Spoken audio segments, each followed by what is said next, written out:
The first words out of her mouth weren't welcome to the neighborhood. They were, "You need to hand over the lake immediately, or we'll make your life hell." Imagine that. I had barely finished unloading moving boxes when the HOA president and her clipboard army stormed onto my property, pointing at the water as if they owned it. Their threats echoed across the shoreline, promising fines, lawsuits, even deputies.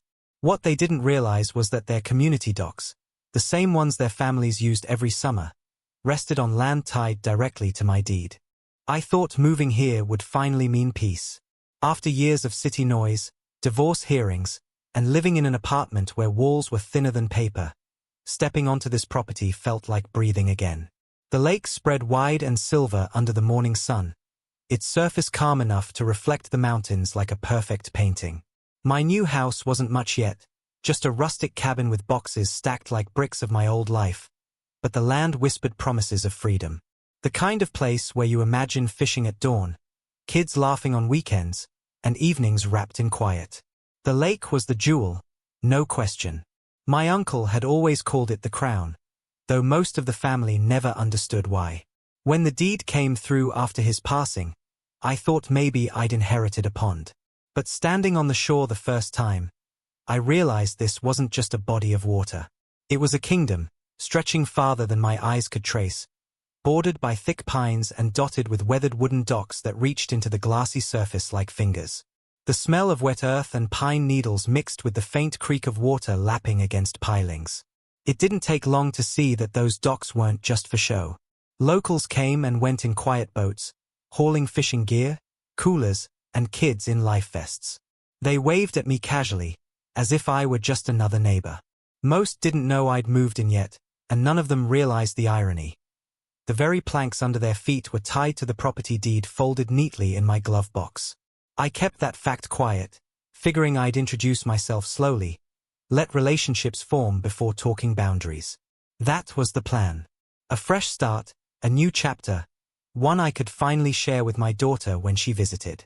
But peace doesn't last long when power-hungry neighbors smell opportunity. And in this neighborhood, the lake wasn't just water. It was currency, status, and leverage. I had no idea how fast they would come for it. Day 3. I was stacking firewood when a convoy of SUVs rolled up like I'd wandered onto a movie set. Out stepped 3 women and 2 men, all dressed like they were heading to a board meeting, not a lakeside community. At the front, with heels sinking into gravel, was a woman in her 50s who introduced herself without a smile. Victoria, president of the Lakewood HOA. The way she said it, you'd think she was announcing her throne. She wasted no time. "This lake," she said, pointing at the water shimmering behind me, "is community property. Those docks belong to us. You need to sign a usage agreement immediately, or you'll be facing daily fines." She waved a packet of papers like a weapon. I blinked at her. I just moved in. I haven't even unpacked my coffee maker. Her smirk tightened. "Then let me make this simple. The HOA controls this shoreline. That means no fishing, no private boats, no gatherings without authorization. Your presence here requires compliance." The others behind her nodded in rhythm, like backup singers in a bad performance. I tried to keep my cool. "That's interesting," I said, "because my deed says otherwise." The air shifted. Victoria's eyes narrowed, calculating. "Be careful with your words, Mr. Brennan. Fines start at $500 a day. Double weekly. And lawsuits." She let the sentence hang like a noose. They left in a storm of perfume and tire dust, but not before she tossed the papers at my feet. 48 hours, she warned, before we escalate. I stood there holding their threats, heart pounding, realizing this wasn't going to be neighborly misunderstandings.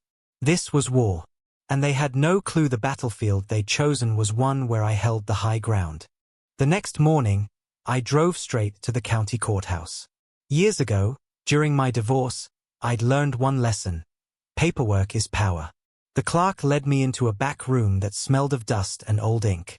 I flipped through yellowed folders, cross-referencing maps until one detail nearly made me laugh out loud. The deed didn't just list my cabin. It included exclusive water rights to the lake and legal ownership of every dock built on its shoreline. My uncle hadn't just left me a retreat. He'd left me leverage. Even stranger, the HOA's map had been redrawn only 6 months earlier, conveniently wrapping around my property like a trap. But the signatures didn't line up. Some pages dated after my uncle's death, others referencing permits that didn't exist. The deeper I dug, the clearer it became.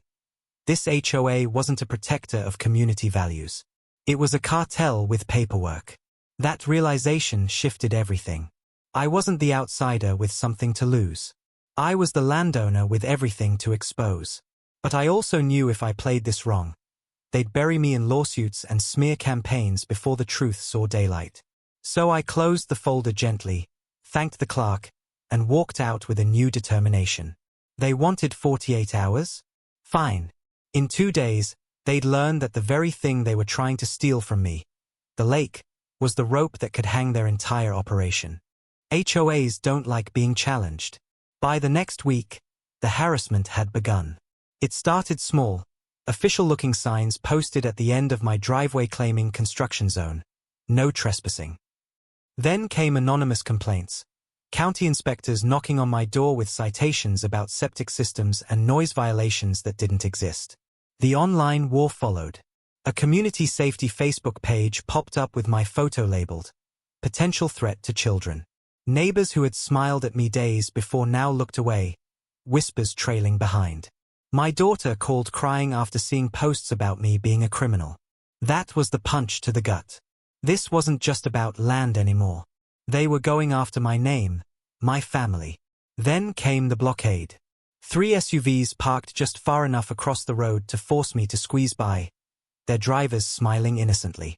Public road, they'd shrug. Each move was designed to break me down, to make me pack up and leave. But every tactic only fueled my resolve. Because in the folder back home were the documents proving the truth. Every dock they strutted across in summer barbecues, every rental slip they sold to boat owners, it all legally belonged to me.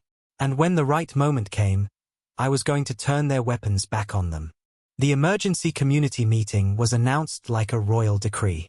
Flyers nailed to trees, emails blasting inboxes, vote to protect our lake. The timing couldn't have been clearer. They wanted me cornered in front of the whole neighborhood. I called Sarah Kim, a real estate attorney I'd worked with years ago. She met me at my cabin, sipping black coffee as I laid out the documents. Her eyes lit with professional fire. "This isn't just fraud.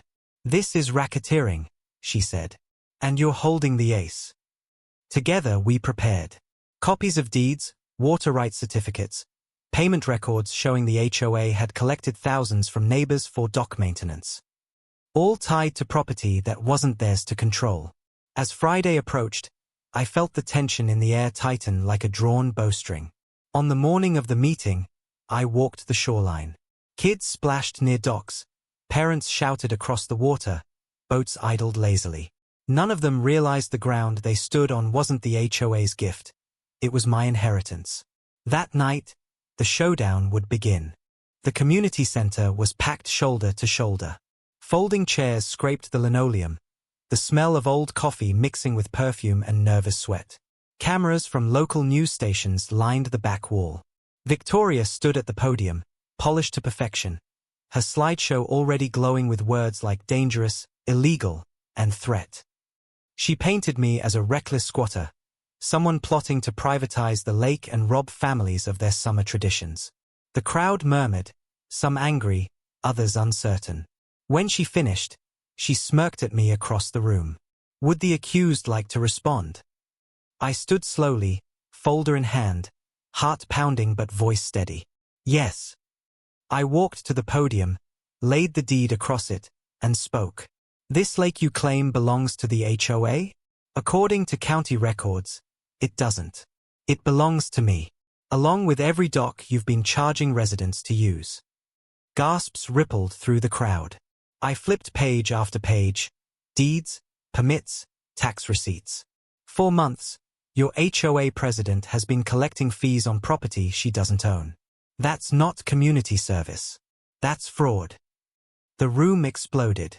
Neighbors shouted questions, some furious, some horrified. Reporters scribbled furiously. Victoria's mask cracked, her voice sharp, lies, fabrications.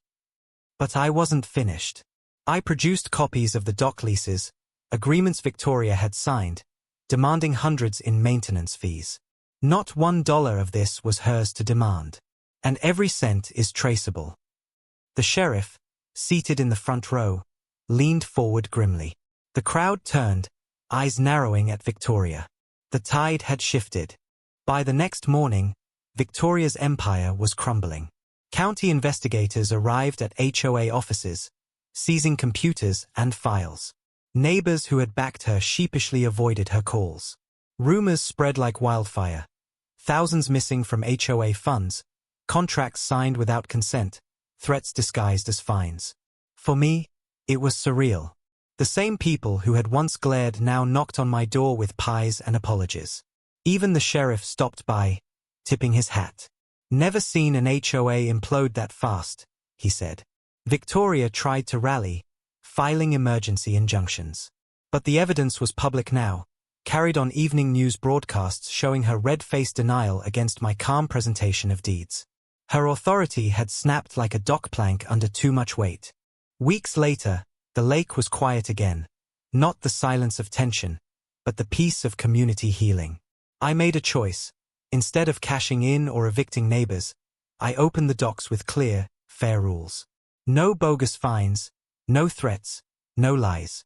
Just shared access, maintained transparently, with costs covered openly. The transformation was instant. Families who once whispered fear now hosted cookouts. Kids who'd avoided my cabin now asked to borrow fishing lines. My daughter visited, smiling wide as she rowed across the lake, free from the shadow of rumors.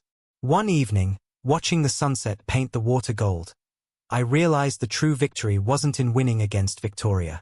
It was proving that truth, patience, and persistence could outlast corruption. The HOA had stormed in demanding my lake. They left exposed, powerless, and forgotten. And as the water lapped gently against the docks, my docks, I finally felt at home.